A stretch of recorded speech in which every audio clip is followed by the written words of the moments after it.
right.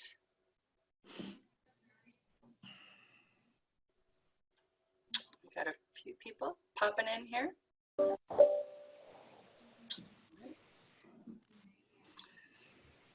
Welcome to those of you who have joined us. We're going to get started here in about a minute or so.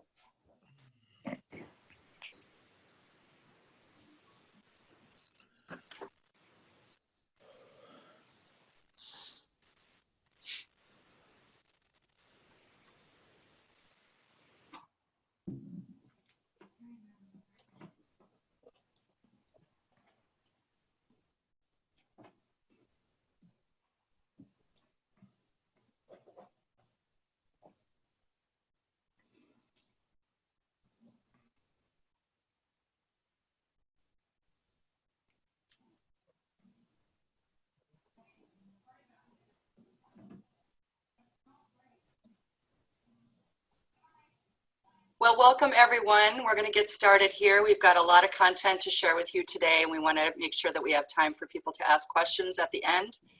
Virtual Good Friday greeting to everyone. Thanks for joining us. This is the third of 4 sessions that we've been delivering virtually here through the Exit Planning Institute chapter in Minneapolis. And the title of our program has been COVID-19, A Business Owner's Survival Guide. My name is Julie Keys, and I'm the president of the Exit Planning Institute chapter here in Minneapolis. I'd like to extend a special welcome to all of our members with the EPI chapter locally, and we have several national EPI chapter members from other parts of the country joining us today. In particular, I would like to welcome the New Jersey chapter. So welcome to all of you folks who are joining us here, along with all of our clients and colleagues and business owner friends. We are, of course, in the process of trying to figure out a new normal, and today's topic is going to be primarily focused on lending programs offered by the SBA. Before we get started with the content, though, I'd just like to express my gratitude and appreciation to all of our steering committee members and all of our sponsors for your loyalty and for your commitment and for taking the time, especially you lenders today, with as busy as you are, you're getting no sleep, trying to decipher all of this for us on your own time. And we really appreciate that. So thank you so much. I'd also like to extend a special thank you to our sponsoring companies for our chapter. And they are Simulflat Mission Orenstein, CPAs, Snacks Financial Services, Sunbelt Business Brokers, Maslin LLP Law Firm, Wilkerson Guthman Johnson CPAs, and the Boss Systems. Thank you so much for your support and for supporting our chapter and for being there for us. We'd also like to welcome our other organizations who are joining us. We have some members from the Alliance of Merger and Acquisition Advisors. We have members from ACG locally here in Minnesota, the Association for Corporate Growth, and Club Entrepreneur. Together, we really are committed to help you, the business owner, navigate what's going on right now in this ever-changing landscape. We're here to support you, to walk alongside you, to provide you with advice and answers when we have them. And so with that, we want to just mention that today's content is being delivered in real time. Right now, this minute, what our bankers are going to be sharing with you is what they know to be true right now. And do they have all the answers yet? The answer is no, because all the answers haven't been delivered to them. So we're going to be sharing this information with you in a different format. Normally what we do is we have a presentation. We do have some slides to share, but not very many. Primarily what we're going to be doing here is moderating a panel discussion between the 3 of them. And so first we're going to have them present on a few slides and deliver some content for you. And then we're going to do a question and answer period. And we have some preset questions that we're going to address first. And then we'll take some questions from you. So please feel free to pop some questions into that Q&A box. I would like to, first of all, welcome Bob Morse from Mid-Country Bank, Paul Ponson from 21st Century Bank, and Brett Howells from Choice Bank. Thanks, guys, so much for being here. We really, really appreciate it. And then we also have Josh Bobich joining us, who is an attorney with Ballard Spahr, and he's going to be here to help field any questions that have to do with legal matters around these programs. So again, thanks for taking the time. And Brett, I'd like to start with you. Thanks, Julie. Appreciate it. So as Julie mentioned, there's obviously quite a bit of gray within this program yet, and it's pretty astonishing how quickly it's rolled out, to be honest with you. And we're trying to work through the kinks as we go. So yeah, what we talk about today may change with updated regulation in the future. But what we're going to do quick is just kind of recap the Paycheck Protection Program, which is obviously top of mind for most businesses right now, and just kind of go through some of the general eligibility items, and then we will open it up for all the specific questions after that. And Julie's got a good handful of those she's going to ask us as well. So as far as eligibility, generally any small business under 500 employees that was in operation as of February 15th of this year is eligible. There are some added caveats to that normally tax exempt organizations are not included, but those are now included for the most part within this program. And that does include faith-based organizations as well, such as churches, mosques, synagogues, and other houses of worship. And then it also does include the ability for sole props and independent contractors to apply on their own. Important to note with that if you are a business that pays independent contractors, you aren't supposed to include the independent contractor pay within your calculations, because those individuals are able to apply on their own. We'll go to the next slide there.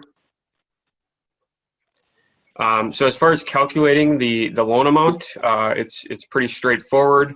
There are some caveats if you are not falling within these categories, but step one, essentially take the last 12 months of payroll from 2019, or you can take the rolling 12 months if you've got payroll reports that you can pull for that. You aggregate that, take the average monthly, subtract any compensation that's paid in excess of $100,000 to any employee, and note that that's cash compensation. So if the benefits go above and beyond that, that is fine. And then you would calculate your average monthly by dividing by 12 and multiply that number by 2.5.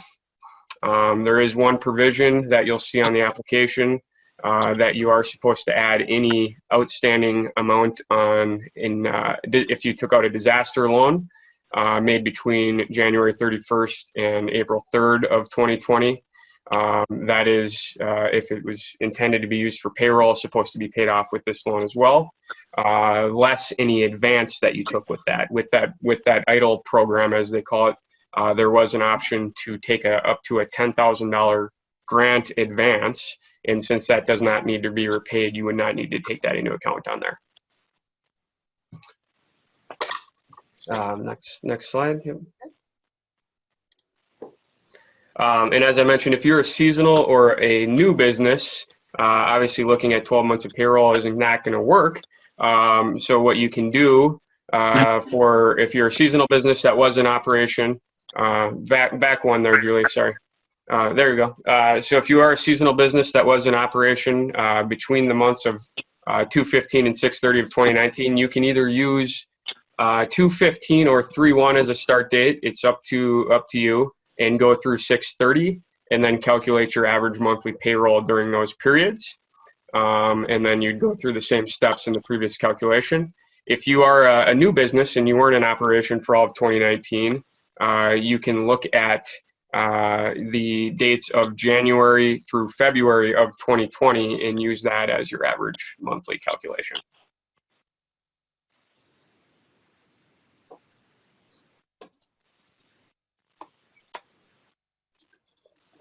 Paul, did you want to talk about the payroll, or Bob? Yeah, okay, all right. Eligible salary, I mean, you can see it on the screen. You have salary, wages, commissions, vacation, parental, family, medical leave, or sick leave.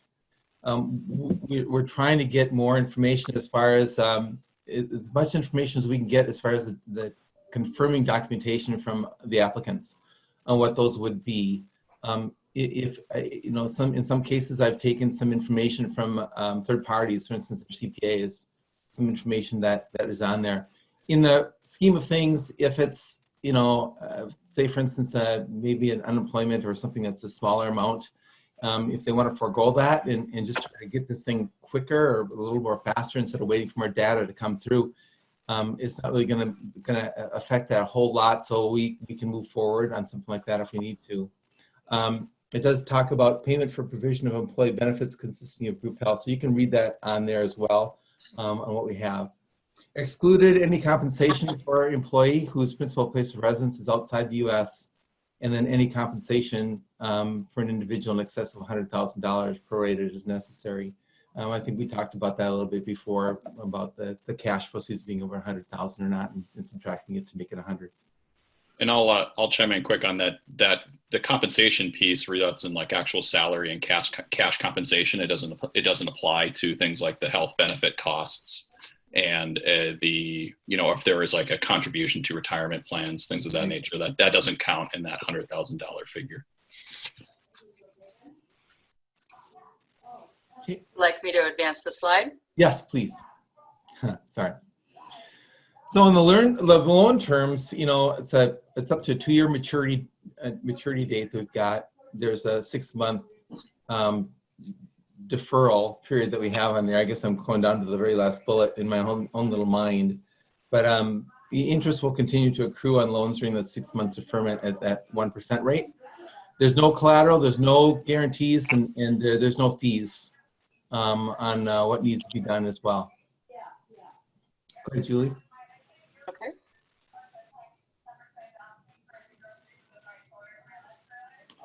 And then as far as the amount of forgiveness on what it is, so we can tell you what we know in regards to what it is, because the processes themselves hasn't been set in stone. So it's really it's very myopic in that area. I'm used to that whole area with my stuff, but it doesn't look too far down the road yet right now what it's going to do. So what we do on there is that it's based on the payroll costs, the mortgage interest, the rent or lease payments, and utility payments over the 8-week period immediately following the date of the loan. What I'm saying on there too is that what do you do if you have a holding company, right? If you own the building itself, and then you're owner occupied, how does that affect you? So what we're telling people, how we've defined that, is that's when you start using the mortgage interest on that. You use the proceeds for mortgage interest rather than for the rent, because you're paying rent yourself. So if you're outside of that, obviously, if you're invested in an investment building and you've got a landlord, then you can use it for the rent there. Not more than 25% of the loan forgiveness amount may be attributable to the non-payroll costs as described above. In other words, and I've got this spreadsheet, I know I'm reading it, but it's well put, at least 75% must have been used for the payroll in order for the full loan forgiveness that we're looking at. So they want to know what the number of employees are on 12/31, if you're not a new business, et cetera, et cetera. But generally speaking, they want to know what that is and then compare that to where you are now. So if there's other employees that you could bring back because of this program itself, then you're encouraged to do that. That's the intent of the whole thing. I'll add one more of the lovely legislative twists that got put into this, is that you can also, a cost that can be used, or something that can be, or an eligible expense includes interest paid for other debt that the company has. The twist on it is that it's not forgivable. So it's an allowed use of the loan funds, but it's not specifically listed as something that's forgivable if you do spend it. So if you have pre-existing debt and you use it to service the interest on that debt, it's an allowable expense from your loan, but it's not forgivable, at least not the way that it's currently set up and how it was drafted in the Act. And another asterisk or caveat to add is in the regulation, it does state, as lenders, we are waiting on further guidance for the forgiveness portion. So it isn't 100% clear, and we will be expecting some additional guidance that may make it a little bit more clear as to how to calculate that forgiveness, because there are some scenarios that are a little bit gray. So we're working through those case by case. And I think the stance really is as the law is written today, when we fund the loan, that's what you can be held liable for. So as long as you can fit within those regulations and you figure out, here's what my payroll is going to look like, and you do the math and you think it's going to work out, and then you can provide the documentation to support that after those 8 weeks, you should be in good shape, even if additional regulation comes out. But as with an attorney on the call, obviously I would defer to him for. What would it be? I mean, what would be the entertainment value if there wasn't somebody? But actually, this is what the law says. Yeah, we can't wait for your juggling act later. I don't know if we really told you about that, but that's Just wait. I want to see that. But that's also, and to Brett's point, it's like there's going to be a lot of guidance that's going to need to come out as to like, okay, which expenses fall into that 8-week category. So we're talking about like, okay, so you get your loan and you end up paying, you get your loan on April 14th and you have a payroll due April 15th and you make that payroll payment. It's within the 8-week period, but it's for wages that accrued the 2 weeks prior. Right. And there's a level of detail there that has not been fleshed out yet that'll be forthcoming. So anyway, there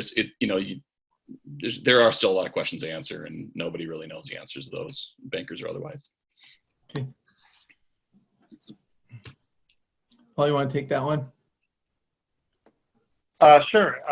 Basically, to be eligible, basically you had to be in operation as of February 15th. There's still ongoing processes as far as how this is actually going to work, how the forgivable portion is going to work. To be eligible for forgiveness, not more than 25% can be used for non-payroll costs.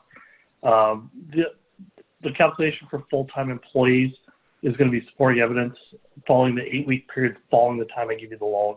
So there's a lot of questions as far as if I give you the loan April 15th, that 8-week period starts, is your payroll the same? What happens if you don't have the same number of full-time employees during that 8-week period as you had February 15th?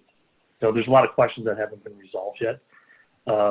You can only get one of these loans. So if you have multiple lenders, multiple financial institutions, they basically are trying to restrict you to one transaction. Basically, as long as you provide your tax documentation, that you'll be able to get more documents, get a more clear understanding of that information that's available, and go through the SBA's authorized representatives. With that, okay, go ahead, Jen. Sorry, I didn't mean to interrupt you. So do any of these programs permit part-time employees? And when you're calculating the payroll, can you include part-timers? Yes, it's considered full-time employee equivalents. So if you have 2 people working 20 hours, that's counted as one full-time equivalent. What might be different is every lender is kind of administering it on their own. So you may get different responses depending on the lender you're dealing with. Okay, that's normal. All right, I think we got one more for you here. Oh, I guess that's it. So I'm gonna bring you guys back out so we can see you. And so that I don't. All right, so everybody's contact information is showing, I think. We're gonna start with some questions here. I'm gonna try, and okay, we got everybody. Perfect. Lost my slide. Go back to that. There we go. All right, Brett, I'm going to start with you. So what if there's no owner at 20% or greater, or if I'm a nonprofit with no legal ownership, how do I fill out the principal section of the PPP application? That's a common question. Yep, and I'm now realizing this. Sorry, we should have maybe put up a sample of the application, but for those of you who are familiar with it, there is a section that does require any principal or 20% owner or greater to fill in their personal information, including social security number, name, and address. So obviously this question for a nonprofit, there isn't any owner, and this is still one of those items that there's still a gray area on, and guidance is still yet to be had. But the way we're treating it as a bank, and maybe the other two can weigh in as well, is we are having the executive director or any main principal of the company that has signing authority put their information in there. the E-Trans system that you go out and pull loan numbers in from the SBA does require to put in a principal and a social security number. So that is currently something that we are requiring. I don't know, Bob, Paul, do you guys do it any differently than that for those? Paul? We've been trying to track down and put in all the social security numbers as much as we can. The exception has been like your trade associations, some of your nonprofits where there isn't a specific owner. But whenever there's a specific owner, an S corp, C corp, LLC, etc., we are tracking it right down to the individual. Yeah, and for us too, Brett, we're kind of looking at the same thing. So for nonprofits especially, I've got clients that are nonprofits and also faith-based, and so we're having the executive director put down what they have there. One thing that's added to what your comment is that we also have them put a 0% or a 0% ownership in what they have as well. So it's a complete application. That's what we end up doing.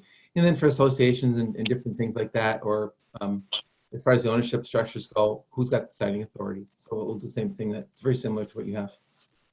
Have any of the three of you run into like a wholly owned subsidiary that's been filing? Let's say they still, we don't have to get into attribution rules necessarily, but so you have a business that is applying and then it's owned by another business. What level of depth are you requiring? So if the 100% owner is a different entity, but the entity applying is the subsidiary, have you run into that yet? And I mean, what level of like personal information might you need to pull together in that scenario for like individual persons? Well, I can tell you that for me, I can say that, Josh, on that, I've had a couple of them, and it really wreaks havoc with the process and with my underwriters, because they'll look at that and go, oh my gosh, the file's like an arm's length long. Mm-hmm. So I get a ton of documentation on there, but basically you're referring to question number 3 on the application, right, Brett and Paul, in regard to if you have an affiliation with another company, or you own a different company, whatever, you have to check yes on that, and then fill in your addendum A and disclose what that is. And at that point in time, then we'll deal with it basically on a situational basis to see what exactly we're dealing with, whether kind of corporation it is, S corporation, or a partnership, or what it might happen to be. So yeah, I have had some of those myself and putting those together, and it's quite challenging on what we do, because the calculations and putting something like that together, it puts it all into a very compact sheet with what we had talked about in the formula, right? The total income, salary for the year, et cetera, and all the everything that you add back to it and all. So that's basically, I'm just trying to get all the information for that, and then trying to get third-party documentation for that in order to arrive at that result, and then get that application moving along. That's how I'm going to answer that question. Very good. So go ahead, Paul. I was just going to add the comment that we're tracking it all the way down, and we're treating it so when people have multiple entities, we're looking at each entity, each business separately. So while you might be an individual owner, you might have your hands in 4 different businesses, and we're treating each business as a separate borrower. So you might have 4 different loans that you might ultimately be responsible, because the borrower is the business, not the individual. And I also asked because I had one situation with a client who kind of had that exact scenario and was actually owned by, like an international, like the parent entity is actually an international entity. And so digging way deeper in it, that's still the business that's still fully US based and has US based employees is still eligible. It's just the disclosures that they have to make and that you all need to review end up being just really, really unwieldy to a certain extent. But it shouldn't deter a business that is primarily US based from applying, because there's a lot of cases where that they're still eligible, even if they're owned by another entity and that entity is not US based. Julie, I'm going to add something too, if I could, real quick, Julie. Yeah. I would like to say is that, I've had a ton of comments. I don't know about the other 2 guys here and what they've heard, but I've gotten a ton of clients that they are so thankful that they're with a community lender, because obviously, 1001, right, on that whole SBA rule is know thy client. and knowing the client and what's going on and what their character is all about, really, this is a character issue all the way through, isn't it? So really knowing what it is, because, you know, we've been talking behind closed doors in regard to some of the liability issues and some of the things that, well, hey, when it comes down to it, it's us. We're the ones that are responsible for that. We've got to know what's going on. And so that's why, you know, taking on new clients now too, that are on there, we're really vetting them out quite often. The larger banks, like there's some banks here in Minnesota that are doing some things, and they're getting them. I mean, the applications are coming in and out. They're processing in a matter of a couple of hours. We're not that fast in our processes because we got lower staff, lower resources all the way through. But we do know our clients, and I'm very confident in our process to make sure that everything's there. We can defend those numbers. If it comes back to us and SBA wants us to defend them, we can. So I just wanted to make that known, that all the bankers here that are here right now, they're all community-based. All of us are community-based. Yeah, that's a really good point. Sorry, Julie. Yeah, and that's a great point, because I saw in the Q&A here, Frank actually had a question as well that you're kind of touching on there, Bob, that are smaller regional banks getting better results? And I think that's kind of a loaded question as to better results. I think, you know, maybe better customer service as far as, you know, a direct line to call and someone to talk to understand where the process is at. Whereas some of the larger banks, you may, you know, fall into a little bit of a black hole. So I guess I think it's too early to tell if they're having better results per se. Obviously, big banks have the staffing capacity to, you know, push these things out very quickly. But at the same time, if you're, you know, a little drop in the bucket, you may get stuck in there and be in a huge queue, and it may take, you know, even longer than it would take at a regional bank. But I think what our clients appreciate, to Bob's point, is the fact that we are local, community-based, and you know, a direct phone number to call and talk to someone. And a lot of times, you know, I know all of us were working Saturday and Sunday last week. So, you know, you're not going to get that level of service with some of the larger institutions. So I think hopefully that answers your question there, Frank. Very good. So, one Bob, quick follow-up, Julie. Oh, can I ask a quick follow-up? Yeah, sure. Sure. So for the three of you, have you seen, I mean, from who you know, maybe at larger banks compared to your banks, et cetera, does it seem that funding is more available, you know, based on the applications that you have, which are maybe not as numerous? I mean, are you getting funds approved faster than larger banks? I've heard that in certain other anecdotes. I'm wondering if you've seen that or heard that from any of your colleagues. Paul, you want to grab that one? You almost don't want to hear my answer. I can tell you, you know, we are under the clock and under the gun in our institution because we took the applications and registered all of our people, got their funds committed because of the raise. So now we're under the race to close and get the funds out there because we only had the 10-day window from the time we got the SBA loan number. So I would expect for us, a lot of our customers probably have to see money next week just because of the timing of how things are moving. So, but we, you know, I would think, and I'm just speculating that there's going to be more funds coming so that everybody who needs this is going to get in on the program eventually. And Josh, one thing you brought up that's important, I think, you know, as everyone's working through this, you know, we're building this program, and not we, the government's building it. The banks are building their internal processes. Everybody's building this as we go. And you brought up something there that you said approved. Now that's a pretty loaded word because you hear on the media, you hear people coming out and saying there's, you know, X billion dollars approved or funded. Now, that doesn't necessarily mean the cash is getting into the bank account. And that's the important piece with that. So when we go out and we say we pull a loan number and reserve the funds, most banks are telling their clients, you're approved. We've reserved that money, you're approved. But now it's the race, like as Paul said there, to get back and get the funding out. And that's probably for most banks gonna take that close to that 10-day window, because we did it the same way at our bank as what Paul did, and we did reserve quite a few loan numbers because everyone was very worried that the funding would run out. So we got as many in there as we could, and now we are going back and going through the verification process to make sure the numbers look accurate, and then obviously the funding which requires loan documentation, getting signatures, and then actually getting the funds in the account. So approval and funding are two very important words there.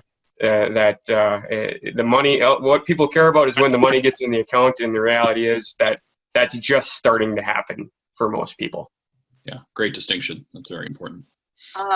So I'm wondering about people who applied for this as soon as it came out, right out of the gate. What happens to their application now? Has it been on hold because of the changes?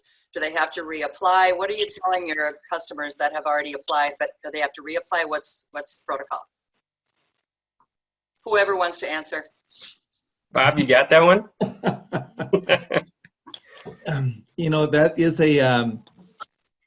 that's gonna be a little bit of a different take on everybody's bank, right, and how they do it. So basically what we do is we take that information, we funnel it down into our own processes.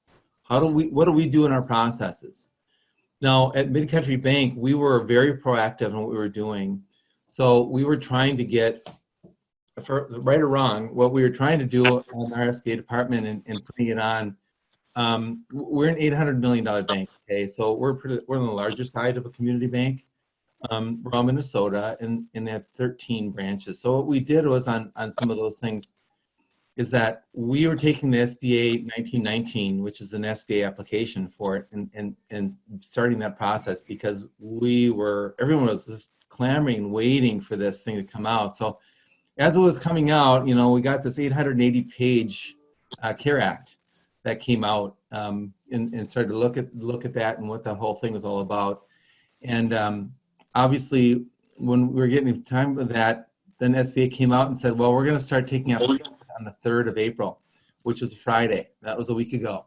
And we got the application. I think I got mine on Wednesday evening. I think it came through on the CARES Act and on what it was. But that turned out to be revision 1 because they came out with a brand new one on that Friday at, I don't know what time it was, but I got mine at about 11 o'clock in the morning, Central Time, in regards to saying, okay, well, now you have to get rid of that revision and you have to send them out to the clients already that applied in order to use the new one, because the new one's got more certifications on it. Well, if we're going to be kind of liable on what we're doing, we want to be sure that they've got all the boxes checked and that the certifications are in appropriately on what they have. Now, so we have that second one right now. That's what we've been doing, is going back and forth with them. We've come out with a spreadsheet that looks just like the input form for SBA, with the buckets, and making sure that's the same, so that when we hit the 8-week time frame, they could use that same form conceivably to come back and say, this is how I spent my cash, right?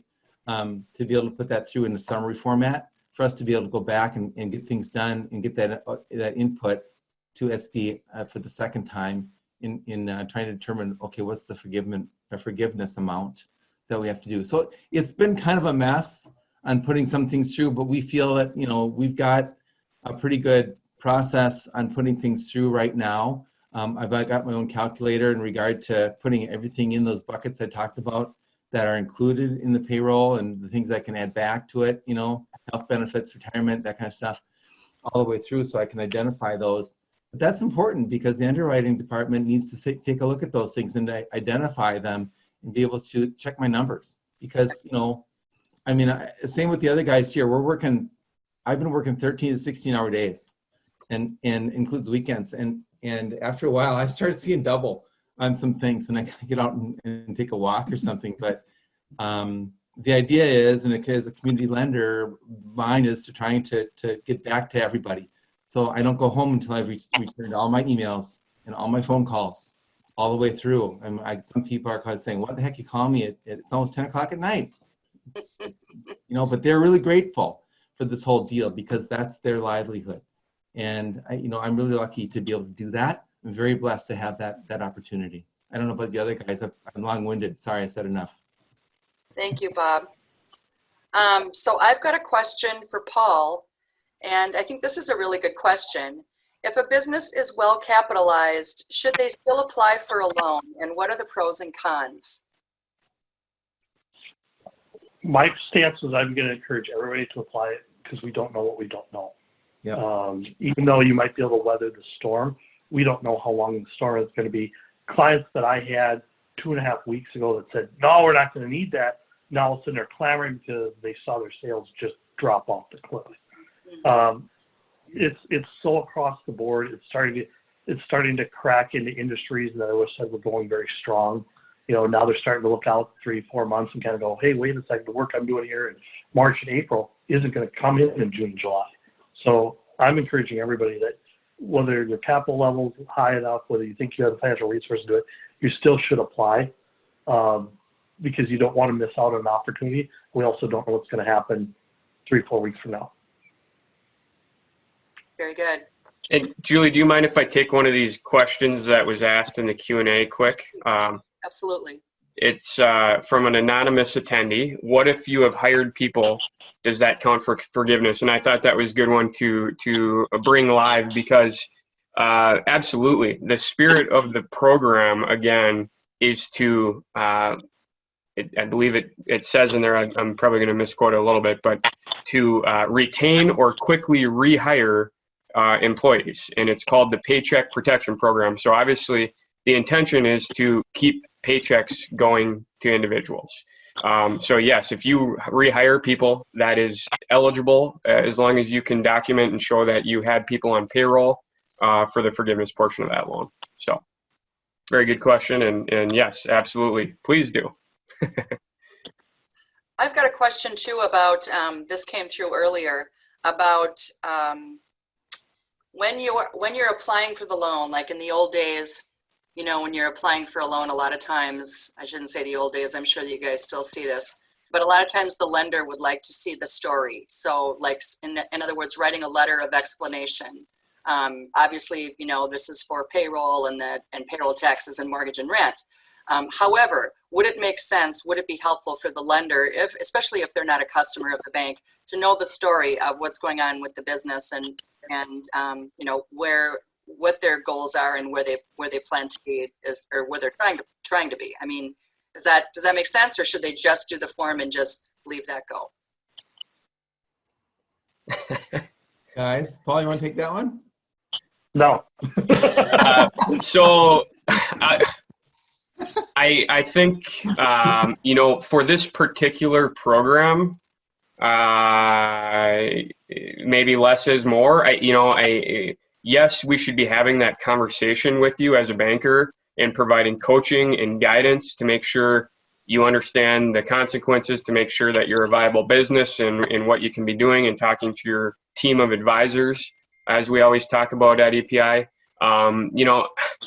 But as far as what we want in here, we're trying to get through these as quickly as possible. And we want the information that's there, that's relevant, so that we can get the money into the accounts as quickly as possible, so businesses can, pay their employees and rehire employees that need to. So I would say that's not quite as important for this particular program, but very important with all other commercial lending things. I think add to that too, if I can, Brett.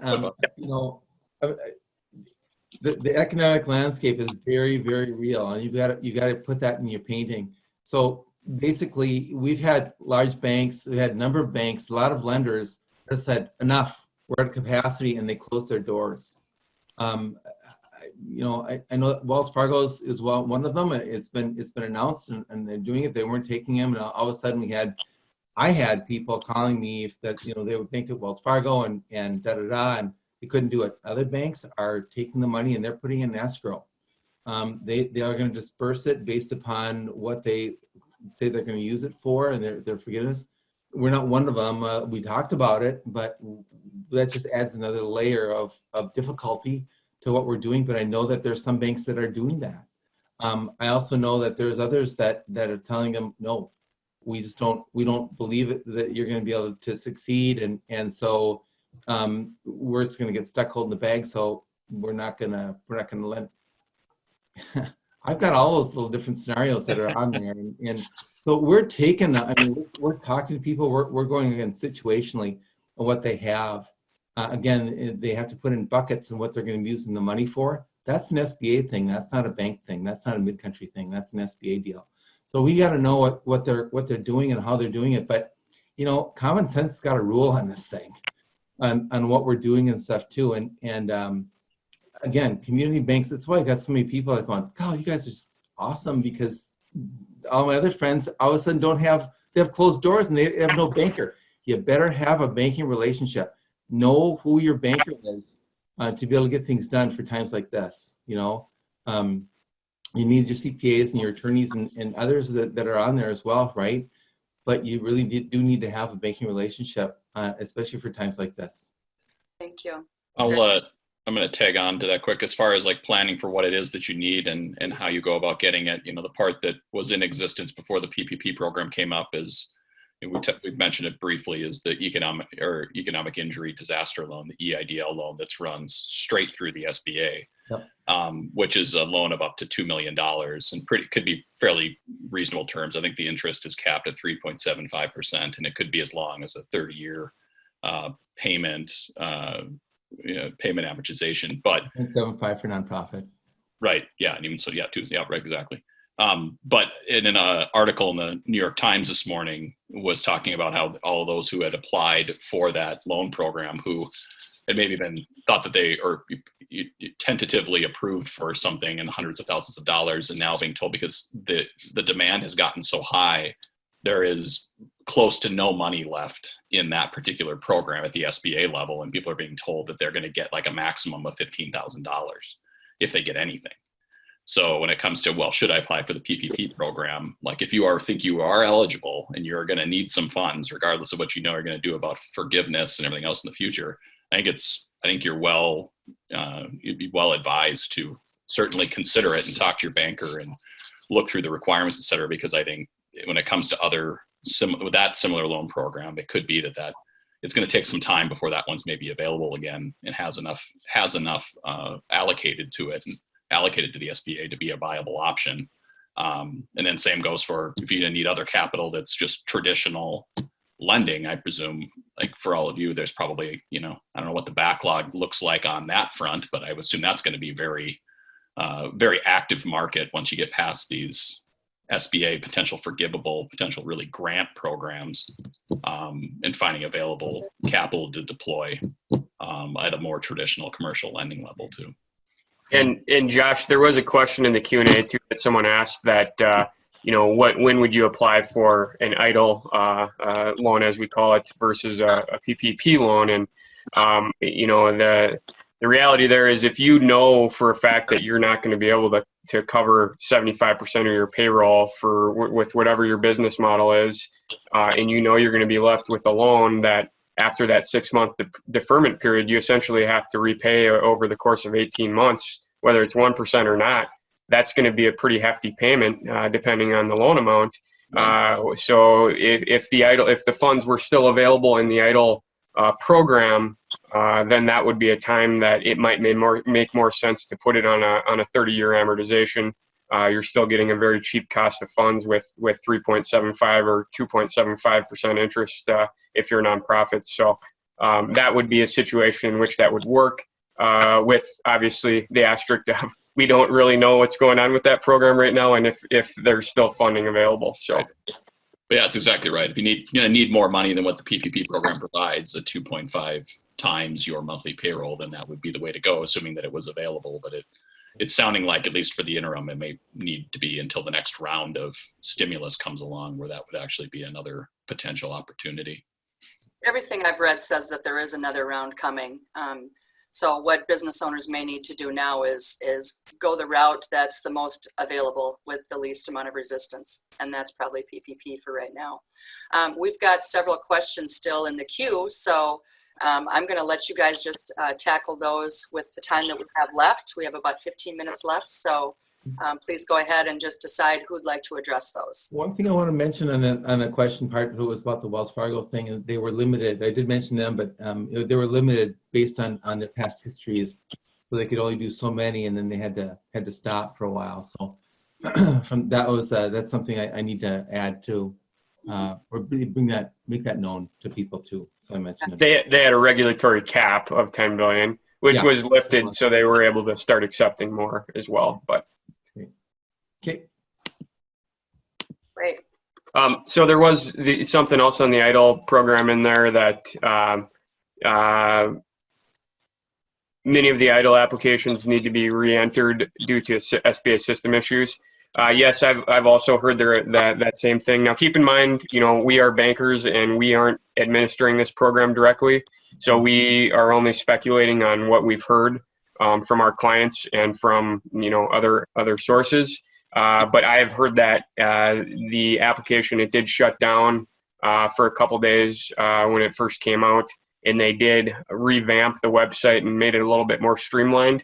And yes, I have heard that you should have to put in another application. And on this new application is when they put the election of the $10,000 advance, which is the grant portion of it, that you can apply for as well as part of that. So the $10,000 advance and the EIDL loan are one and the same application now. And if you were one of the very first to apply for that and you feel like you have not gotten any response at all, I have advised my clients to go back in and re-enter the application on the online portal. And it's now on the SBA website called the EIDL Loan Advance application. So that was a good point on the Q&A, and hopefully that answers your question. Very good. There's a good question here about timing. I know Brett and I were having this discussion offline a little before this, but a question from Brian, which is a lot of this is about timing, especially for those businesses impacted by mandatory government shutdown. Should the bank work with the business owner on the timing of when the funds are dispersed? And does the business submit everything and work with the banker on timing, or hold off on sending in the application? Guess I'll leave that to you guys.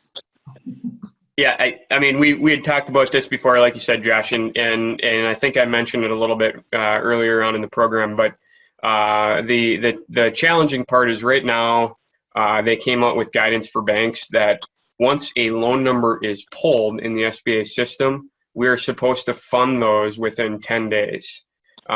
So what the problem is that most people had their hair on fire because we all thought this program was going to run out of money in 5 days.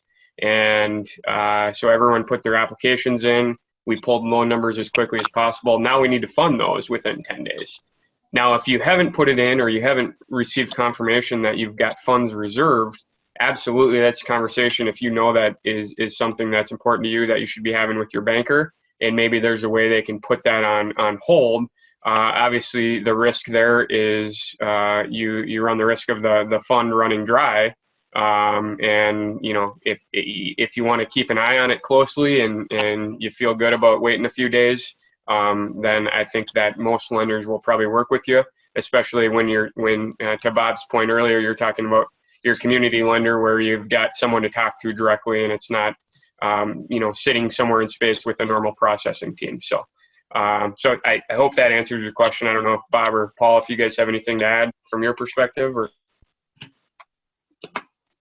No, I think you answered it pretty well on there. I do have some people that I have been talked to as far as a CPA firm to be able to wait, because they've got some employees right now that are on furlough, and when they're going to start bringing them back, because that's an 8-week period. So therefore they've got that 8-week window to be able to do that. And then they know when the employees will be coming back, because they could be seasonal, for instance, and some different things as well. So timing is important for them, but they want to wait for a certain period of time just because of that reason. You mentioned about 10 days. Okay, anything in the Q&A that we've missed that did you address all of these then, or? One attendee asked, can they hire new people and have it forgiven? I would answer that question by saying, if your payroll was X and now it's X plus something, the amount you're given was based off what you had prior. So can you use it to hire more? If your payroll went up, you're probably going to get the prior forgiven, is my take on that. I think that would be the right interpretation. It's all about keeping your payroll levels and employment levels up, and not and not laying people off as much as you possibly can. So that's kind of the impetus for the whole thing. So if you hire more people and pay out more salary, and it's a qualified salary or expense that's that's identified in the act, then you should be, within that 8-week period, whatever you actually pay out, which I think was another, we already went through that, but the question is whether it's the payments were actual cash payments. And the answer to that, a lot of that is yes, with regard to actually making payroll. You actually make payroll payments, cash payments to them on a regular basis. That's the primary intention, but your loan can also cover things like we mentioned before, like some of the employee benefits that are compensation to your employees as part of what the loan proceeds can be used for. How about criteria for getting approved that Bob, you had mentioned earlier with regard to vetting applicants, whether, I suppose when they're customers of yours, it's easier for you as a bank to go, okay, we know these people, we have a relationship with them. But if it's a customer that you've not worked with before and there's criteria, right?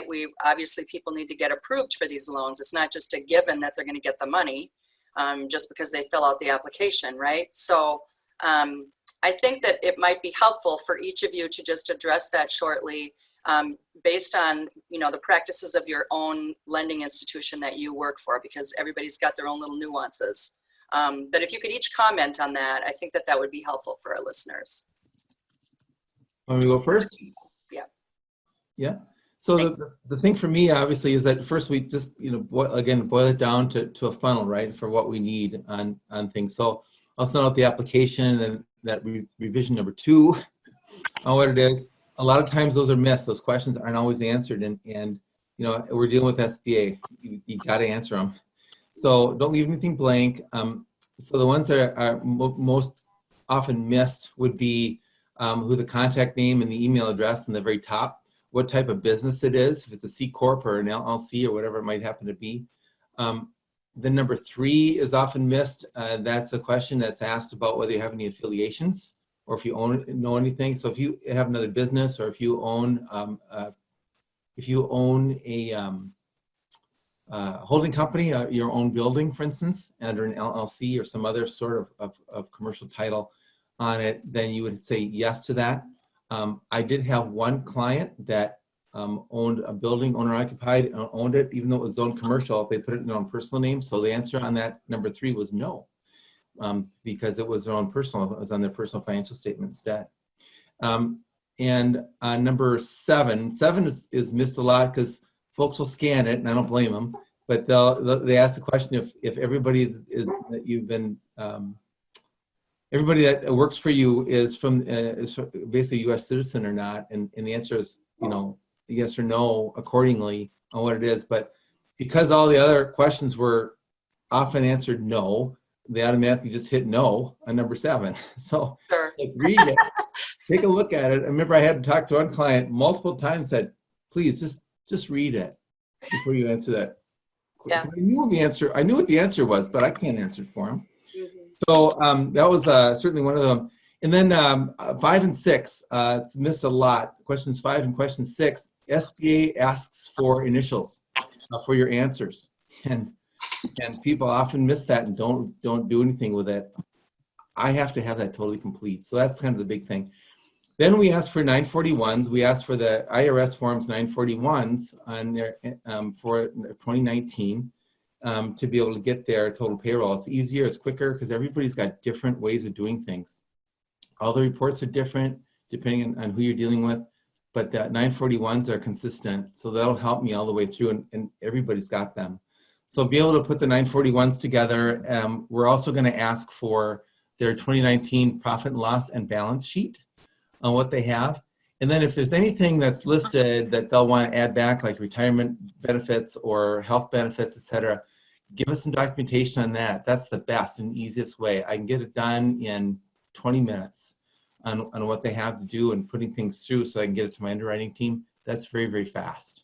As far as vetting new clients goes, there's a little bit of a challenge there, Julie, because as everybody knows, these funds that are going to come, they're going to go in their accounts. We want relationships for community banks. We're going to want them. I think all the banks are going to want that relationship as well. So we want them to open up their accounts.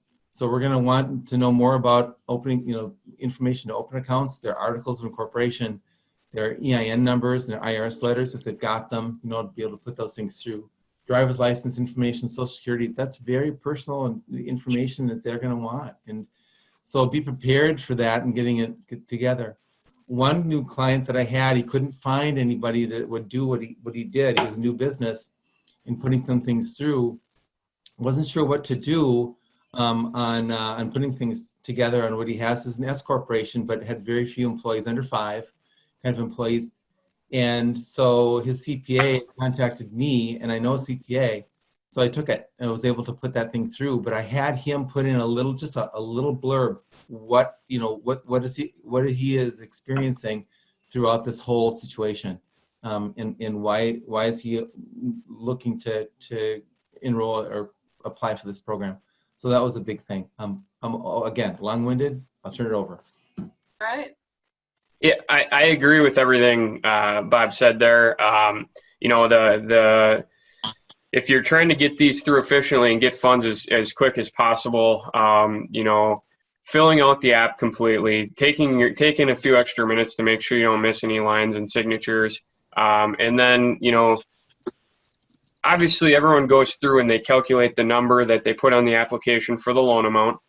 And it's very helpful that I've found if people either do a spreadsheet or even just an email where they type out, here's how I calculated it, in the forms I referred to in order to make that calculation. The guidance that is out as of today, as we're talking on the regulations, is very vague, and it recommends, you know, you can use IRS tax forms. You can use payroll summary reports if they're from, you know, a third-party payroll processor. You know, if none of those are available, you can work with the client if they only have bank statements, or if it's, you know, a sole proprietor, independent contractor, their 1099 forms, and bank statements to support. So those are some of the different kinds of documentation. So whatever you're using to calculate, and the more official the document, meaning if it's from a third-party report rather than just an Excel template that you put together, the easier it is for the bank to kind of get it through the quote-unquote underwriting process, if you will. So I guess, yeah, other than that, I'd agree with everything Bob said, you know, as far as the forms we're generally collecting. Okay. Somebody asked a question, Julie, really quick, about if they had answered the thing, did something wrong, how do they correct it? And so what we've been having them do is just, you know, take that application itself and then circle the right one, black and circle it, and then initial it, is what we've been having them do. Okay. Quick follow-up on forms. This was really more about the loan forms. We've had a little bit of discussion this offline with regard to what the form of the note will be. And there was an SBA provided form, which I think was Form 147, that they pulled off the shelf from some time, that included some interesting language regarding joint and several liability, which is certainly not the intent of the program as it's set up. So question to you three, have you kind of put together your own form of note, or are you trying to follow what the SBA has put out as like the preferred form for the ultimate promissory note for a loan? I know that we're using a form that is issued by the SBA, but it's not that one. Okay. So that's why that one was throwing me a loop. I had seen that number before, but we are using a specific SBA form on our end. So I think 147 is from like 2002 or something like that. Like, it's a pretty old form, all things considered, if I remember correctly. But it's for those of you advising clients or for any business owners on the line, look at that closely, because the last thing you want is you as an individual or just as an officer of your entity somehow arguably being individually on the hook for that amount of that loan. I mean, that's not the intent of the program, but for some reason, just based on that form, some of that language has sort of creeped in. So if you see something like joint and several liability or any potential individual liability, you know, talk with your banker and do everything you can to have that stricken. I think in most cases, bankers will agree with that, because it's not supposed to be a guaranteed or, you know, and not supposed to be a guaranteed or otherwise individually guaranteed loan. Any other questions that are in the queue that we haven't addressed yet? We're about 2 minutes out, so there's looks like there's a couple here, but I think we have answered them all.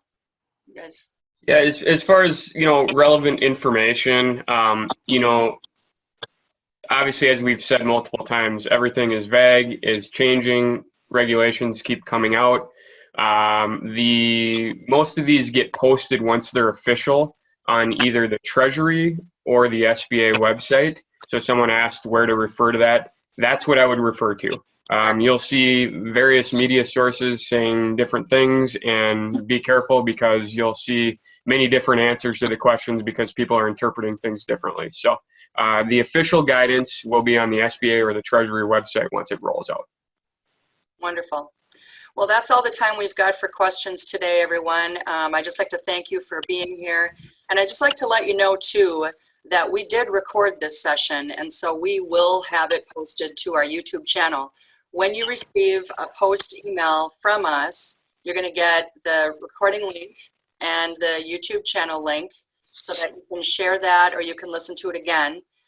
We're also asking that you respond to a 2-question survey.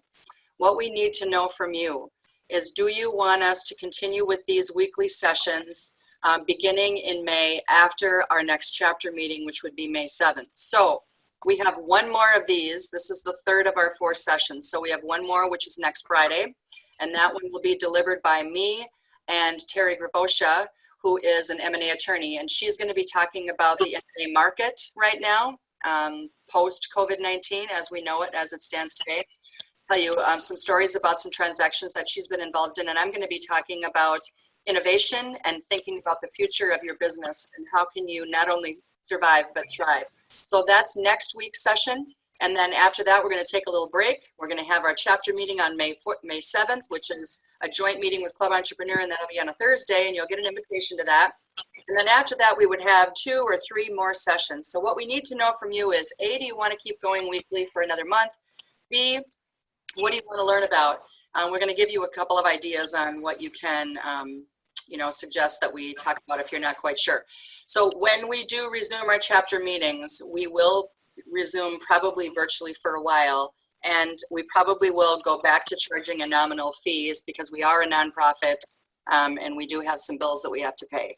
So, but everybody's welcome, regardless of, and you don't need to be a member. You can join us at any time, and hopefully soon we'll be able to go back to our face-to-face meetings. That's all we got for today, though. Thanks, everybody, so much, and thanks to all our presenters, all our sponsors. I'd like to just thank you for being here and wish you all a great weekend. Happy Easter, happy Passover. Thank you. Great weekend, everybody. Good job, you guys. Thank you.